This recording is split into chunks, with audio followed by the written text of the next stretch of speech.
Hey everyone, I am here with another astrology video, but today we're going to talk about Venus time period. And for the first time in my channel, we're not going to talk about Ketu. But you know what? I have a feeling somehow Ketu is going to come up. So we'll see. I started my Venus Mahadasha last year, and I'm still feeling it out. So there's not much that I can say, but a lot of you have been asking me about what has the transition been like, and what Venus Mahadasha has been like. So I thought I'd make a video updating on how it's been so far. So prior to me entering my Venus Mahadasha, I used to watch a lot of videos, right, about what to expect. And a lot of those were made by astrologers.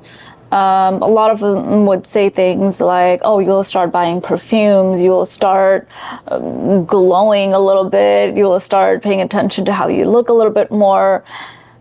Yes, all of those are true. I did buy perfume. I did start paying more attention to how I looked, not in the vain sense, but more with the desire to just enjoy beauty, just with this desire to beautify myself. And we'll talk about the difference between the type of beauty Venus brings versus maybe the type of vanity that I equaled with feeling or being beautiful before, right? Okay, now once again, I want to remind you that I am not an astrologer. So this is not the video where you're going to find technical things like that, right? Like, oh, you will start buying more perfume when you enter Venus time period.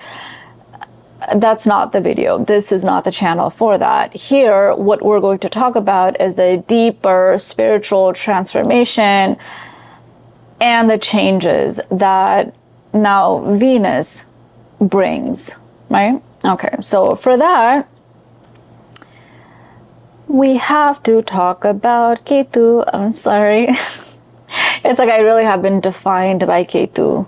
So I know in Ketu Mahadasha, we've talked about the sense of having to lay low, right? That comes up. And for the most part, yes, you have to lay low and let the storm pass, because it might be insanity to try to do so much during that time period.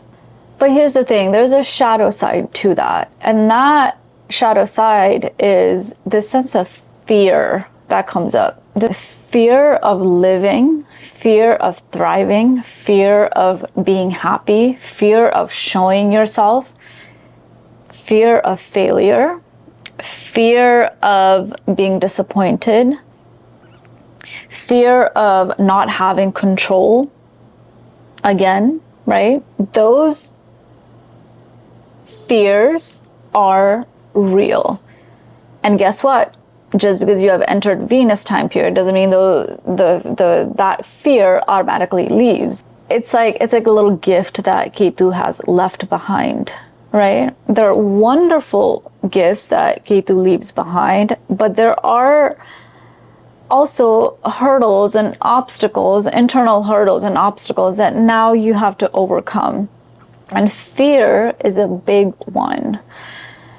For me, yeah, Venus brought on this desire to enjoy beauty, to be beautiful, to thrive, to be a part of this world, share myself, right? Put myself out there online or talk to more people, be more open, share more, be a little bit more untethered, be wide open.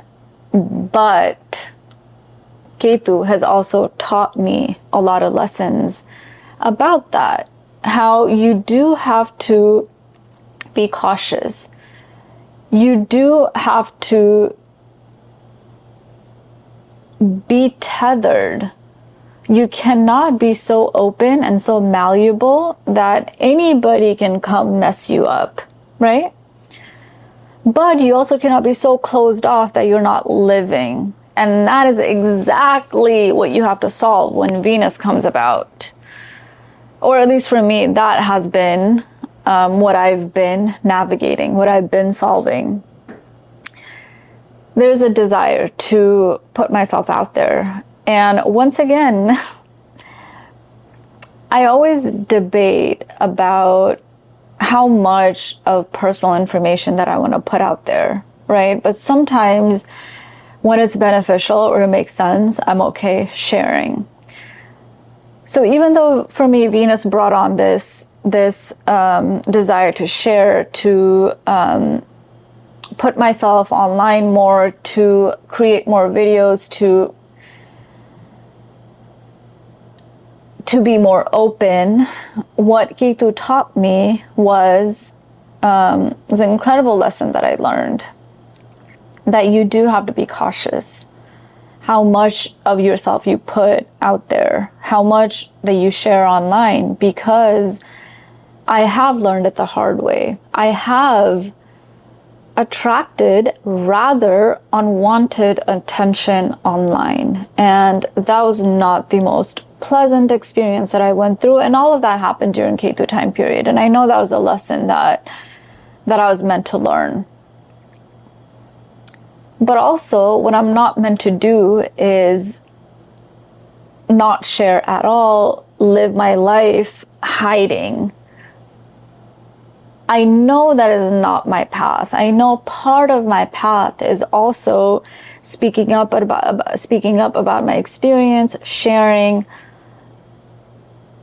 because the videos that I put out so far, I know they've tremendously helped people, because look at the comments. This has become a space for people to just come vent, talk, ask questions, learn. And so I know that this is beneficial.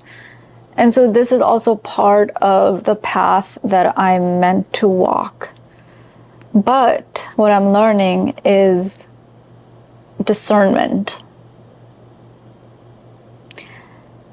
To not be so malleable and so open, but at the same time to not be so shut off either. The lessons that Ketu will teach you will continue on, but what you want to make sure is you don't hold on to the shadow side of those lessons, right? Like the example would be the fear that we talked about.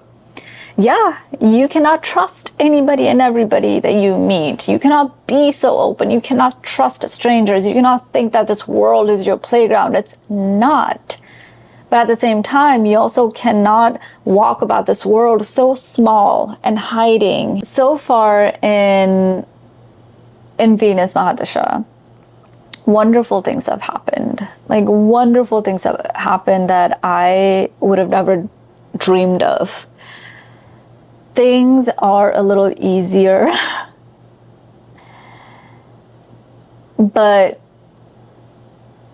I'm also learning how to accept the blessings in more of a detached way, rather than thinking that I alone am responsible for making those blessings happen. In other words, I've learned how to not get a big head when good things happen.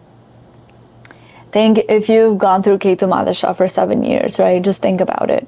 You've gone through Ketu Mahadasha for 7 years where 95% of the time the things that you did not work out.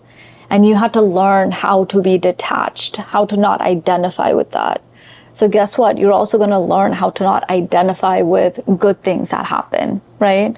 And how to detach. But at the same time, you also don't want to be so detached that you're not enjoying life.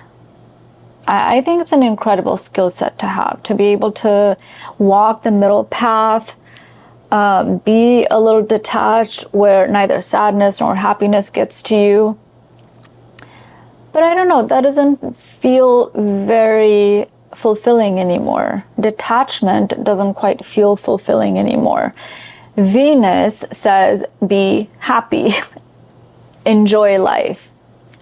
But the lessons that Ketu taught you of you better stay detached are still there. And so that is what you have to navigate. Once again, balance, right? How do you experience happiness? How do you accept the blessings in your life, but still remain a little detached and not think that it's your doing, but at the same time, really enjoy it, actually feel the happiness? And that, my friend, is the work that you have to do. And whatever that might be for you, right? This is just an example of what it's been for me. Your journey of balancing now of what Ketu has taught you versus now what Venus wants you to learn might completely be different. But I promise you, there will be things that you will have to navigate yourself, understand yourself, and learn how to now keep both. And here's another thing that I will say. Things do get a little easier, but nothing happens without effort. And so you still have to put in the effort. You still have to live life, but in Venus, it's the normal amount of rejection versus success, things not working out versus things working out, whereas in Ketu Mahadasha, it might have been a little skewed. In Venus, it's a little bit more balanced. I hope this was helpful. I hope this was beneficial. For those of you who have gone through Ketu and are now in Venus, like, write comments about what have been your lessons, right? That you've had to learn how to navigate now. Oh, this is what Ketu taught me. Now, this is what Venus is teaching me, but they are clashing. Now, how do I find a balance between the two, right? Okay, so drop a comment below and let me know what that has been like for you.